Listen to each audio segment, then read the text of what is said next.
Hi, and welcome to this lecture on cooperative learning strategies. So one of the major decisions that you'll need to make as a teacher is how are you going to get students to work together? Now, if you think of the typical olden days classroom, students were very much working individually a lot of the time. However, times have changed, and one of the major reasons why we do things differently these days is that there's a whole body of research which suggests that yes, while working individually is okay some of the time, sometimes in some situations, with some pieces of content, with some learning areas, it's actually better to have students working together in groups. So this lecture is all about ways that you can put students into groups and put yourselves as teachers into those groups to maximize the amount of learning for your students. So we're going to go over a number of strategies in this lecture. While we're only going to talk about a handful of strategies, just know that there are many, many more strategies out there on the internet. Remember, you have at your fingertips, you probably carry around with you a device that you have access to the sum total of current knowledge of humans on this planet, and you have access to that. So please don't be afraid to jump on the internet and look up strategies yourself. So we want you to be able to recall the major features of the strategies that we're going to discuss in this lecture, but more importantly, know how to apply them and when to apply them, and how to, under which situations would you apply certain types of grouping, certain types of student groupings so that students can work together.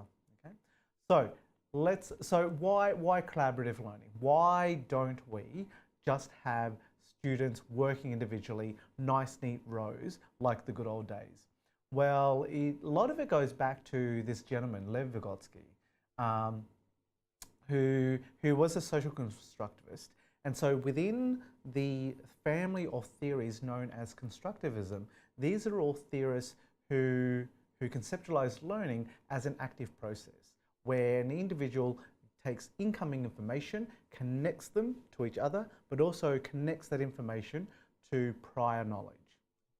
So while a lot of constructivists talk about that constructivist process in the individual, Vygotsky was a little bit different in terms of he saw that construction of knowledge not only just happening within the individual, but also within groups. And so he wrote a lot about how group learning, people working together, discussing ideas, sharing ideas, refining ideas as a group was an effective teaching method. Okay? And so Lev Vygotsky gave rise to the whole push within constructivism around social constructivism. And you can go into much more depth than that, but the point of this slide is really just to show you where all of that came from. So it started off with Vygotsky and has bloomed and evolved over time into a really, really fascinating field that's contributing a lot to our understanding of how people learn and how people learn effectively. So if you download the PowerPoint from the team site, there's a link there. This link will become active. So there are some strategies and some tips that have been put together by the authors of this particular article on how you can make collaborative learning much more effective in your classroom. Okay? So one of the issues that a lot of teachers give, a lot of practicing teachers give, of why they don't use a lot of group work in their classes is that, you'll always get that smart kid doing all of the work. You'll always have that kid who just kind of sits by and lets everyone else do the work. That's fine, but there are strategies around that. Now, that phenomenon of as you in group size, the amount of freeloading, the amount of dead wood in your team does increase. Yeah. So we've known about this for a long time, which is why people who do a lot of work within social psychology and who study group dynamics, they've come up with recommendations of group size being really no more than 4 or 5. Okay, so there's a whole bunch of research, like the article that you can see here, which shows that yes, group work is great, collaborative learning is great, but when groups get too large, they become dysfunctional, they tend to break down, they fracture, and there's a whole heap of bad things that happen. And I'm sure you more than likely would have been at some stage in your schooling or in your work career been in one of those non-functioning groups. So for a large part of group work in education, I would recommend that you go either with pairs or trios. That way you maximize people on task. You have fewer bystanders. What we want to avoid is students just sitting back, letting other people have a go, do the work, rather than actually getting engaged. So 2 or 3 for me is the sweet spot. Opinions do vary, and that's fine, yeah? Okay, so when it comes to collaborative learning, one of the key decisions that you need to make is how do you want to group students? How many students do you want in a group? Now, the answers of why you would use individual or pairs will actually vary from class to class, from topic to topic, and even from subject to subject, okay? Now, the whole purpose of this video is not to say, oh, individual work is bad, but more so for you to think more deeply about if you are going to have students work individually, why are you going to have them work individually? If they're going to work in pairs, why work in pairs? That's what's going to be more important, not only for this course and any assessment that you have, but also for your future teaching.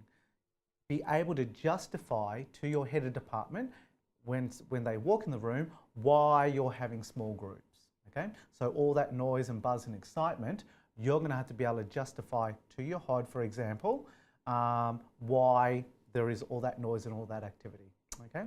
So the next few slides have tables like you can see above here where I'm going to get you to do some of the thinking. Now, if you are watching this video by yourself, I recommend that you have a go at filling it in, meeting up with a study buddy or pairing up with somebody else in the lab and actually swapping and sharing answers, okay? So that way, you're kind of proceeding down that think, pair, share strategy, which many of you know and we'll actually talk about in this lecture as well, okay? So if it's individual, is it around accountability?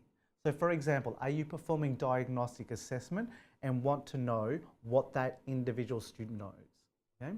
Pairs, are you having students do pair work because you're wanting students to be able to communicate verbally and to share opinions, for example, okay? Or is it small group work where the task is a little bit more complex, where it actually requires the division of labour, the assigning of roles. So you might need a small team of people to actually perform the task. For example, a prac, for example, where you might have one person being the time recorder, the one person being a stirrer, and the other person being the overall manager, okay? Do you require that role division?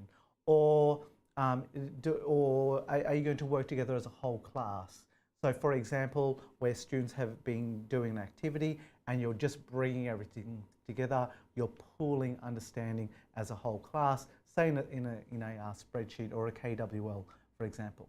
So that's the first consideration that you need to make. Now, I've given you some reasons just then to help you fill in that table, but you may be able to think of more. What you want to be able to do is to be able to justify the student size groupings on a number of levels, okay? So once you've decided upon the group size, how you want students to work, then you need to think about what kind of characteristics of the students are important in this equation. So for example, in your class of mixed ability students, do you want to have students working with someone who's of same ability or same age if you have a multi-age class, okay? So there are benefits, there are pros and cons to having students work with someone of similar ability to them. Or do you want them to work in mixed ability groups? Do you want a high ability and a lower ability student work together? Do you want in a trio a high ability, a mid-range, and a support student working together. Those are important decisions, and both approaches, whether you use same ability or mixed ability, have pros and cons. What I want you to encourage you to do is to think deeply about why you would do that. Okay? Another consideration in terms of group composition is you as a teacher. Do you want to insert yourself into the equation somehow? So for example, you may set up groups, students are working in pairs, and you are the third floating member who moves around the pairs of students, and you act, say, as the manager. Okay? And the two students that are working together in a pair, they have their particular roles, and when you arrive and you are consulting with that particular pair, then you take on that third role. So that is one way that you can insert yourself into the group work in a very systematic way. Okay? Also in terms of group composition, do you want students to choose, or do you want to have a choice? Okay? Do you want students to always choose their groups? Do you want yourself to always choose the groups? Do you want to have a gradual release approach, where at the beginning of the year, you start off choosing the group composition, and over the course of the year, students then take on that responsibility? So there are more considerations for you to make in not just how big the group is, but in terms of group composition and who chooses, who selects the members of those groups. Okay? Excellent. So let's move on to particular strategies which are all around collaborative learning. Now, we've already used this particular strategy a couple of times in labs, and that is the think, pair, share. Okay? So this is a way of, there's a whole heap of reasons why you would use think, pair, share, but one of the main reasons is to moderate and to manage student interaction, to go from individual all the way up to the whole class level. Okay? So the first phase is the think phase. This is where you say where you pose a question, and the students work on that question individually. Okay? So that can be timed, and one of the main reasons why you go through this phase is to make sure that you are assessing what that individual student alone knows. Okay? Because a lot of time in group work, we kind of lose that accountability element, where we don't know quite who to attribute a piece of knowledge for or a piece of work to. This way, you can establish that right from the get-go. So students may write down, so it might be, tell me the characteristics of mammals, and students write down all the characteristics of mammals they know. That provides you with diagnostic assessment in terms of the starting knowledge base of your students. Okay? The next phase is then for the individual students to share that with a neighbour. Okay? Once again, there are a whole heap of reasons why you would insert the pair phase during this process. For example, having students communicate verbally to one another. So for example, as a teacher, you might be aware that students aren't very good at sharing ideas, they aren't very good at discussion. This is one way of getting students used to talking to one another. Another good reason is that sometimes support students really struggle with these kind of strategies where students are working individually. Okay? So by pairing, if a student has nothing down in front of them from the think phase, the pair phase gives them the opportunity to borrow an answer from their neighbour. Now, if this is the case, if this is your purpose for having the pair phase, what you can do is you can embed the real world academic skill of referencing. If you borrow somebody's idea during the pair phase, then just ask your students to write their names, the initials of that person in brackets after the point that they borrowed. This way, you're embedding in a real world way the academic skill of referencing. Okay? So by the time they get to year 11 and 12 and then on to university, they are used to that idea that if an idea is not theirs, then they just need to tell us where they got it from. Okay? No biggie. The final phase of the think, pair, share is the whole class phase. This is where you now collect all of those individual responses to the answer. So now you as a teacher can assess the group collective knowledge around that question that you ask. So for example, the characteristics of mammals. Okay? Now, you can either do this old school way where you simply have where you ask the question and you get one response. Ask the question, get one response. You can do it verbally. You can do it with post-its. So you hand out post-its to the class and the students write down 1 point per post-it. It comes up, gets stuck on the wall. That's another way of quickly collecting information. Another way which we've been role modeling in this course is the use of Google Drive and cloud-based services. So that way, if you are in a laptop school, then you share that Google Drive document and students type directly into that in a synchronous manner. Okay?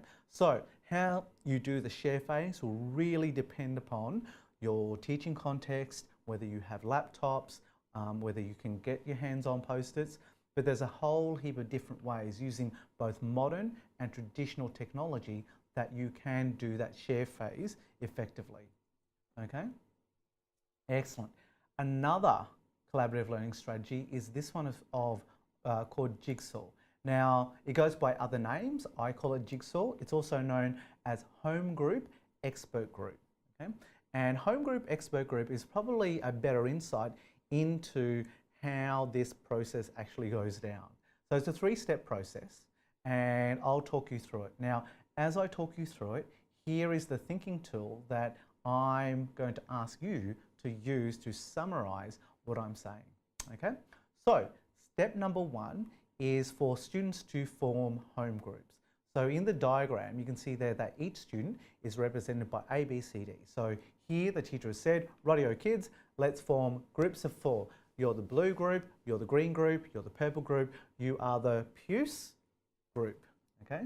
So from their home group, what they do is then they split up. So that's home group. They split up. All the A's come together, or the B's come together, or the C's come together, or the D's come together.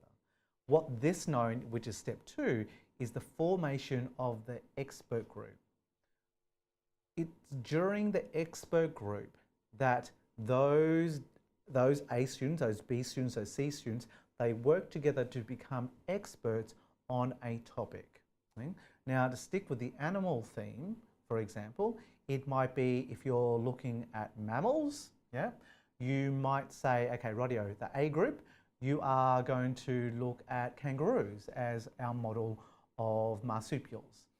B group, you're going to have a look at some ruminants, cows and hooved animals as your example of mammals. And then another group, C group, you're going to look at cats. D group, you're going to look at dogs. So everybody is looking at something slightly different. So you're going to have a kangaroo expert groups, so A students are experts in kangaroos, B's are experts in another animal, C's on cats, D's on dogs. Okay? In the expert group, they become experts and then they come back to their home group. Okay? So you see there, groups of C, they then come back to their colour groups, the blue group, green group, and puce group, purple group.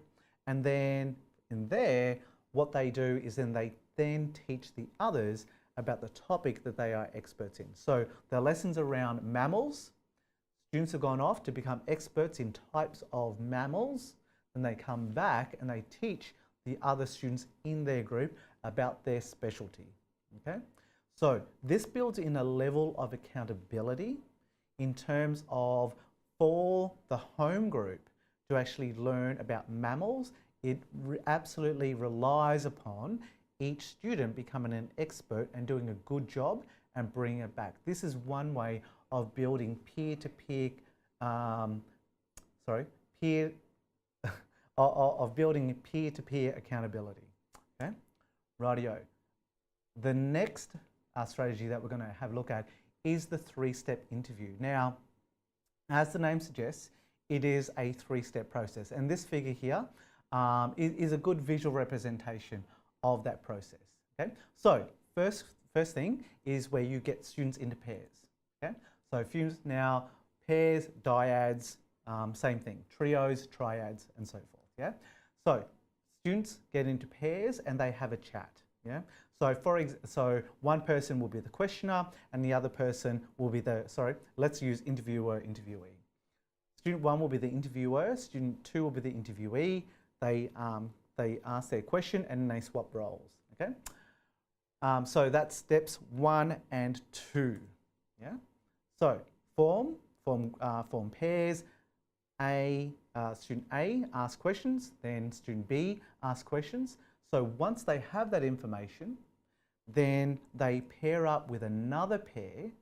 Okay, so 2 dyads are now together, and they then share that information. Okay, so if you were using this as a getting to know you activity, it can be, the question can be, tell me 2 interesting things about yourself. Okay, so that information gets shared, and when students go into the interaction with another pair of students, then rather than students introducing themselves to the other pair, have students actually introduce the other students. Yeah, so student 1 would introduce student 2, and then you'd swap roles. Okay, so this is another way of getting students working together, collaborating together. Okay, now the last strategy that we'll have a look is what's called numbered heads together. Now, and I think I've role modeled this in some of the courses, but I'll just go over it again. Okay, so students are working in groups, say groups of 4. Each student numbers off 1, 2, 3, 4. Yeah, and then a question is assigned, a task is assigned. Discuss this.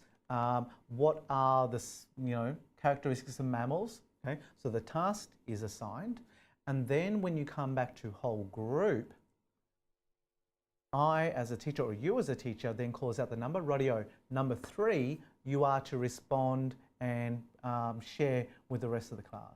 Okay, so there is another great strategy. Now, why I like this particular strategy is that it puts everybody on notice that you've actually got to listen to the other people in your group, because you might be the one who's actually called on to share with the rest of the class. Okay? Now, what I like to do with this is that once students number off 1, 2, 3, 4, what I do is I then try and ask, say, 4 questions over that lesson. So then I can call on the 3s for one question, the 2s get the next question, 4s get the next one, and so forth. So not only do we get that accountability within groups in terms of, oh, I've got to pay attention, but also that you're then sharing that addressing the whole group scenario. Okay, excellent. Okay, so in this lecture, we've gone over some of the reasons of why you'd use collaborative learning. We've looked at the considerations that you need to make in terms of group size and group composition. And then also we have reviewed some cooperative learning strategies. And then what I've asked you to do is to come up with pros and cons of why you would use those strategies in classroom. Thank you.